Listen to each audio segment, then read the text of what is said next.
Amis, bienvenue dans cette nouvelle vidéo dans laquelle on va aborder cette fois-ci le thème des primitives. Alors, je vous ai choisi une collection de 3 questions. C'est ce que j'ai pu trouver dans les sujets de concours d'accès en première année de médecine et de pharmacie et également dans les concours d'accès en première année de cycle préparatoire de l'ENSA.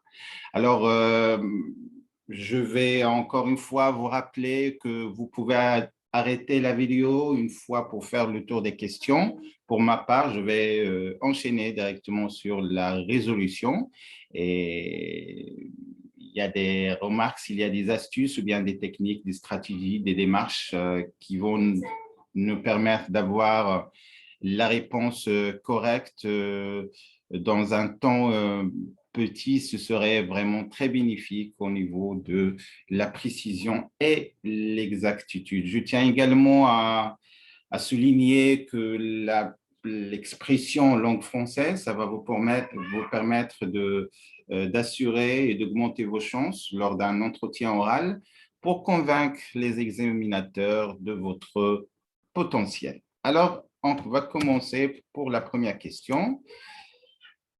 Trouver la primitive de la fonction définie par cosinus de x, cosinus de x qui s'annule le point 0. Donc, on a des items. Alors, qu'est-ce qu'on va proposer? Donc, je tiens à rappeler que toujours les choses sont gentilles. Donc, les primitives existent du fait que les fonctions sont continues, mais ce n'est pas demandé. On va être efficace. Et donc, qu'est-ce qu'on va proposer? Alors, en général, pour trouver la primitive d'un produit, ce n'est pas tout à fait facile, hein? Et donc, il faut essayer d'avoir une somme. Effectivement, c'est ce que je vais vous proposer. Alors, je vais développer cosinus 2x en 1 moins 2 sinus au carré. Alors, je tiens à rappeler d'abord la formule. Cosinus 2x, elle est égale cosinus carré de x moins sinus carré de x. C'est une expression non homogène. Il contient à la fois cosinus, sinus, donc ce n'est pas intéressant. La deuxième formule, c'est 2 fois cosinus carré moins 1. C'est intéressant, mais du fait qu'on a un cosinus ici, ça n'a pas vraiment, c'est pas utile. Alors, je vais prendre la troisième formule, 1 moins 2 sinus carré de x.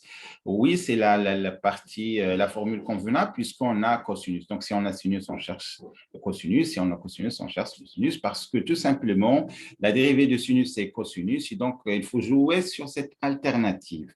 Et donc, en développant cette fois-ci, on va trouver le cosinus de x en une somme et le sinus de x, et on va en profiter de la formule sinus n prime, c'est n sinus prime, sinus n moins 1. Donc, c'est l'expression que vous connaissez tous déjà, et par conséquent, la bonne réponse est bien C.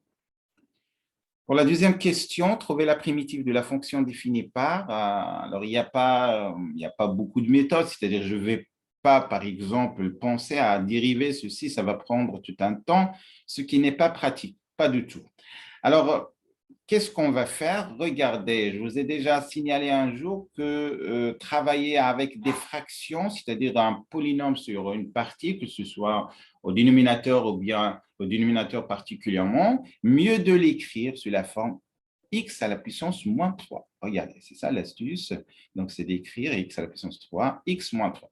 Cette fois-ci, on a un produit qui est clair.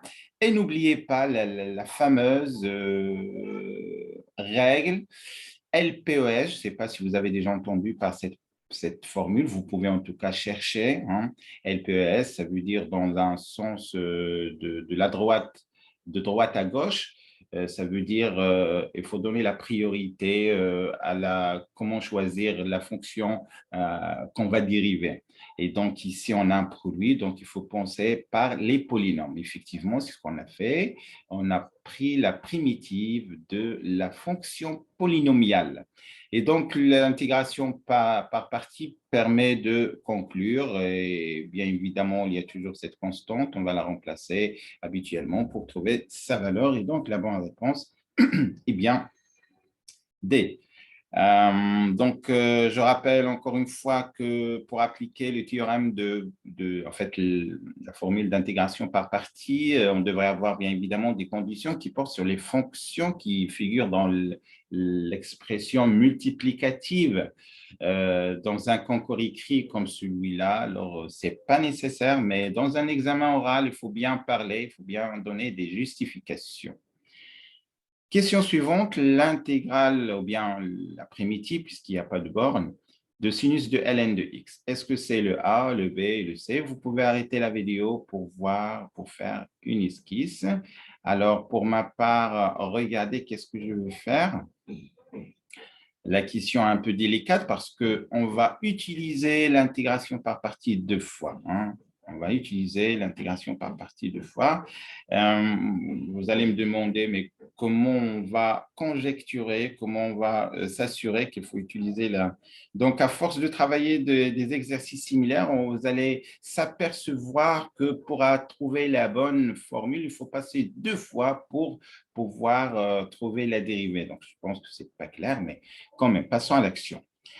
Qu'est-ce que je vais faire? Alors, je vais introduire la quantité 1, le nombre 1 qui est égal à x ln' de x. Alors, ln' de x, c'est 1 sur x. On s'applique vers x, ça donne 1. Mais de l'autre côté, ça va me donner cosinus de ln', toute cette quantité prime, fois x. Et quand on est en présence de x, alors il faut penser par l'intégration par partie pour une deuxième fois pour faire disparaître le x, que vous connaissez déjà, et le reste du calcul, je sais bien que vous pouvez le finir correctement. Donc, je vous laisse voir la technique, mais il faut s'attendre parfois à ce qu'on applique l'intégration par partie deux fois. Donc, merci pour votre attention. Donc, c'est ce que j'ai pu collecter de ces deux concours. Si vous avez des remarques, laissez des commentaires. Merci de votre attention et dans une prochaine vidéo.